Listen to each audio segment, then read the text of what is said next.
கடகராசி அன்பர்களே, அற்புதமான நாள். உங்கள் பஞ்சமஸ்தானத்தில் சந்திர பகவான் பயணிக்கும் காலகட்டத்தில், குறிப்பாக உங்கள் ராசி வலிமை குன்றியிருக்கிற காலகட்டத்தில் கவனமாக செய்ய வேண்டிய காலகட்டம். இன்று உங்களுக்கு புதிய விஷயத்தில் 1-2 முறை யோசனை செய்ய வேண்டிய காலகட்டம். இப்பொழுது உங்கள் ராசிக்கு 7ஆம் இடத்தில் சூரியன் செவ்வாய் வலுவாக இருக்கின்றன. அரசாங்க ஆதாயம் உண்டு.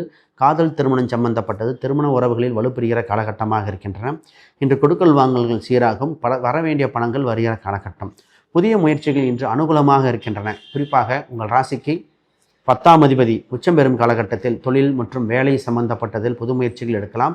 இன்று உங்கள் ராசிக்கு 6க்குரிய 12இல் வக்ரகதியில் நிற்கும் காலகட்டத்தில் வியாதிகள் விரைய செலவுகளை குறைகிற காலகட்டமாக இருக்கின்றன. உங்கள் 8ஆம் வீட்டில் வக்ரம் பெற்ற கிரகங்கள் பார்க்கும் காலகட்டத்தில் சொத்தை பிரித்து எடுக்கக்கூடிய காலகட்டம். குறிப்பாக பூர்வீக ரீதியான சொத்துக்கள், இறந்தவர்கள் சொத்துக்கள் அனுகூலமாக இருக்கும்.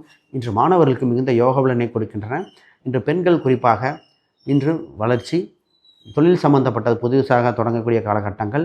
இன்று திருமணம் சம்பந்தப்பட்டதில் கவனமாக இருக்க வேண்டிய காலகட்டம். குறிப்பாக திருமண பேச்சுவார்த்தையில் இருந்தால் கூட அதிக எதிர்பார்ப்புகள், தவறான முடிவை எடுக்கக்கூடிய காலகட்டம். கவனம். இன்று உங்களுக்கு அற்புதமான நாள், வளர்ச்சிகரமான நாள். உங்களுக்கு ராசி எண்களாக இன்று 2 மற்றும் வெண்மை நிறங்கள் யோக பலனை கொடுக்கின்றன. நீங்கள் வழிபட வேண்டிய தெய்வமாக காசி விஸ்வநாதர் ஆலயம் உள்ள கோயிலுக்கு சென்று வழிபட்டால் மிகுந்த புண்ணிய காலமாக மாறும்.